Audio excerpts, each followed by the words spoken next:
So how about Swamp Stories getting exposed? Whoa, for exposed. I gotta see the video. So basically, Adam be having all the info, man. there's a YouTuber, and I don't know 100% if this is true. So if this is not true, then by no means am I saying 100% that it is true. But there's a rapper. Anyone who knows anything knows that Swamp Stories is a very, very popular YouTube channel that Welcome back to Swamp Stories. tells hood stories, right? About all kinds of, street shit about this gang, beef with this gang. And 40 years ago, some guy got killed over a starter jacket. Yeah. And then meanwhile, which brings us to today. Welcome to Crip Mac. It's like, he threads all these things together and has a pretty big YouTube. Roll the intro. Can we be completely honest, though, before we move on? I like Swamp Stories. I love his videos. I watch them all the time. Me too. But sometimes the cohesiveness is kind of that's what I'm saying. Hard to. That's my biggest criticism. But now there's like baby Swamp Stories now. Oh, 1,000%. But you ever seen the Warren Cali? I actually watched those. I think his biggest innovation in terms of hood storytelling hood media is basically like making it so that the stories don't really have to make that much sense, where you can just take all these totally isolated incidents and then just tell those stories, thread a little bit in between it of being like, well, then 20 years later in the same neighborhood this happened, and it works. You gotta give it to him. You know what Blasey made me realize? That he uses You're gay. Blasey has that effect on a lot of people. No, he made me realize that the nigga uses random stock images for like shit, like in the middle. Like they'll be like, he'll be like, one time he used clickbait though. Because it was like I forgot what it was about. Some people in New York. Probably not one time, probably a lot of times. No, but he had China Mac in the in the thumbnail, and that's what made me click on it. That's how I felt when he used Crip Mac in the thumbnail. It's like Crip Mac was super popping at the moment, and he tells all these stories about 55th Street, and then at the end he talks about Crip Mac for like 90 seconds. But this one, China Mac wasn't in the video at all. That's what I was saying. He talked about you one time. Oh yeah, a gang of times. A gang of times? He actually just hit me up today. That's fire. Anyway, let's get into our story about him. Is that basically apparently on his Instagram account a post was posted and then quickly deleted, and this post was a flyer for an underground rap show. And this person who made the video, and the video is called the channel is called Omerta TV, and then it's called I heard that before. It's called Swamps. They only have 1.7K subscribers, so that means you're very, very tapped in. But this video is called Swamp Stories Exposed: Double Life as a Rapper, and it turns out that the rapper is a rapper that they're saying that he is a rapper who I have actually observed. I at least checked him out at one time in the past. His name is Cemetery. Do you know about him? And that's who Swamp Stories is? This is what's being alleged. Cemetery is an underground rapper. I would compare him, honestly, to Suicide Boys and Bones. What? White kid, or maybe Mexican, I don't know, but like light-skinned kid, for sure. And his name is Sematary, and it's, I guess, that without the double Y as his main rap name. And I found out about him because I saw he had a Masked Gorilla interview, and so I thought to myself, who the fuck is this kid? I watched like 5 minutes of the interview, and then I just clicked over, watched a music video or two of him. I think I remember this. Was like, whatever, and then kept my life moving. So he's not Filipino?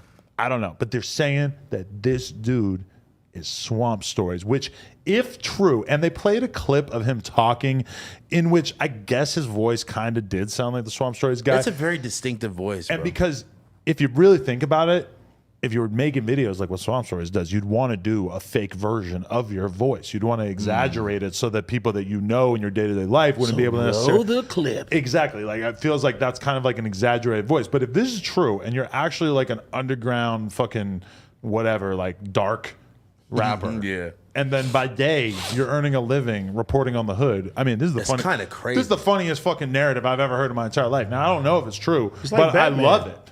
It's like Batman. It is like Batman. Yeah, it's like, except instead of a rich billionaire, it says fucking SoundCloud rapper. No, but that would be so insane because it would just be two completely different worlds that really don't overlap, right, at all. And it's like, if you like, I feel like if this is true, it's going to get proven somehow. Now the question is, if you're Cemetery and you want to continue to be this sort of like underground rapper or whatever, is your safety now in danger? Are you going to have to move around in a very, very different way? Yep. If people know that you are Swamp Stories? Yep. Do we really like?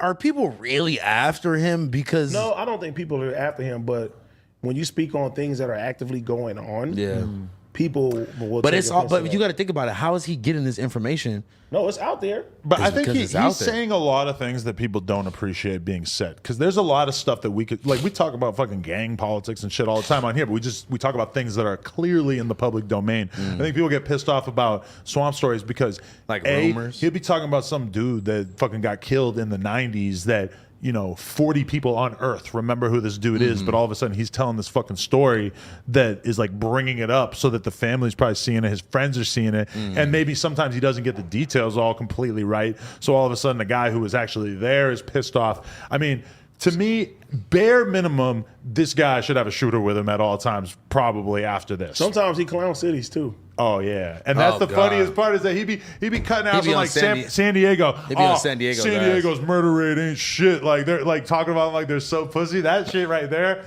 Oh man, yeah. Mitchie Slick is coming to the SoundCloud show. No fact. He's pressing your lines, cemetery. Now again, I don't know if this is true. That would just be so random if it like. This is making me check my DMs right now to see if he's responding to me in real time. I think that they're just trying to just find. No response yet. They're just trying to find who he is, bro. They don't like. What if it is this dude? We're gonna keep getting theories like of who it could be. Keep making your videos. I like them. Yeah, but now his life is way different because you are mixed up in the politics way more than the average person. True. You know what I thought about too? Like gangbanging clout is at like an all-time high right now. Oh, it's crazy. Where like it's probably niggas hitting him up like, yo, do a video about my hood. For sure. Which is shit that you would never have heard like 5 years ago? For sure. You kill someone. You feel like you're not getting enough credit for it. So you hit up Swamp Stories. You're like, yo, I got a stack for you. Make a video that is alleging that I killed this dude. Now, I'm hoping that the cops don't watch this video and think that you have a point. But could you please, because I want the streets to think that I caught this body. People on YouTube are doing a better job finding shit out than the police. That's what Mo the lawyer told us. Flacco cheered. He was so happy when he told him, Flacco, that YouTubers help the cops solve murders. Flacco cheered. He cheered. He's like, yeah. He's like, we got to get these dusty Negro mites off the streets. That wasn't the exact thing he said. But it was roughly that. Yeah. I'm seeing time and time now that Flacco was starting to get soft on street shit. Soft on crime. No, like he's starting to I like certain people. He's starting to understand. He's starting to understand a lot more though. That it's okay for some people to kill people. No, not even just to kill them. But as long as their music's good or they're kind of cool. I think before he came to California, he just thought everybody that did crimes was just like these savages. They didn't have no personalities. They weren't good people. Are really born into the circumstances. And he's meeting people now, and he's like, oh, he's a cool guy. I don't believe that he's with this. He's a cool guy. I don't believe this. And I see it now. Like, think about it. Flacco's from Liberia, and then he moves to North Dakota, the pussiest place on earth. He tries to like. Now you sound like Stories. The North Dakota goons are going to come find you. He wants to reconnect with some kind of like sense of danger. He left that behind when he left Liberia, which again is the home of General Butt Naked. It's probably way more dangerous than shit. Exactly, but then what does he do? He gravitates towards making content about the most violent people that he could possibly find. Although to be fair, he did Adam? No gang members. But then before that, he was doing videos about Dr. Umar, and apparently that wasn't really like bringing in the numbers that he wanted. And then he called and told him his lights are on. Off. He called Dr. Umar and said that? No, he called like his fucking light company and told him that the lights were not on in the establishment. Some crazy shit. Wow. It was funny. We're dangerously close to turning this into a Flacco pod right now. And